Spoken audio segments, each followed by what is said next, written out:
Caitlin Clark, 32 points versus Storm. Another big night, another Fever win. Caitlin Clark scored 32 points, and the Indiana Fever beat the Seattle Storm 105-95 for their fourth straight victory.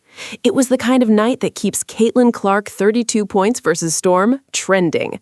The box score tells one story, but the bigger one is how quickly Indiana has become a second-half problem for the rest of the league.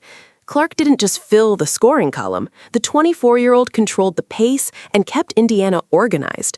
Clark also turned another nationally visible game into a statement about where the Fever are headed after All-Star Weekend. Clark's line against Seattle.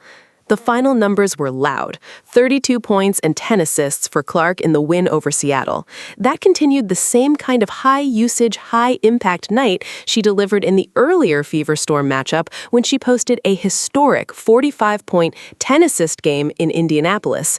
What changed this time was the setting and the stakes.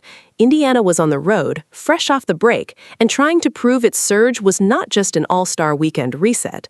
Clark answered that challenge by once again being the engine of the offense. The 2024 WNBA Rookie of the Year's performance fit the kind of all-around dominance Indiana has leaned on during its recent surge, with the Fever controlling the game from the opening quarter and never letting Seattle fully recover. Box score-wise, Indiana was sharper everywhere that mattered. 33 of 64 from the floor, 13 of 24 from three, and a perfect 26 of 26 at the free throw line. Clark led the way with 32 points, 7 assists, 4 rebounds, a steal, and a block, while Seattle shot 32 of 79 overall and 11 of 34 from long range. Watch the full game highlights from Caitlin Clark's 32-point night against the Storm on YouTube. What the Fever-Storm results say. The Fever-Storm results from July now paint a clear picture. Indiana has Seattle's number, and Clark is a big reason why. The Fever improved to 19-10, while Seattle fell to 6-25, and Indiana led by 17 after one quarter and 11 at halftime. Indiana entered at 18-10 and left at 19-10, while Seattle entered at 6-24 and fell to 6-25. Indiana protected its spot near the top of the standings, while Seattle remained buried at the bottom, and the result only strengthened Indiana's position while narrowing Seattle's path forward. In the first meeting, Clark torched the Storm for 45 points and 10 assists.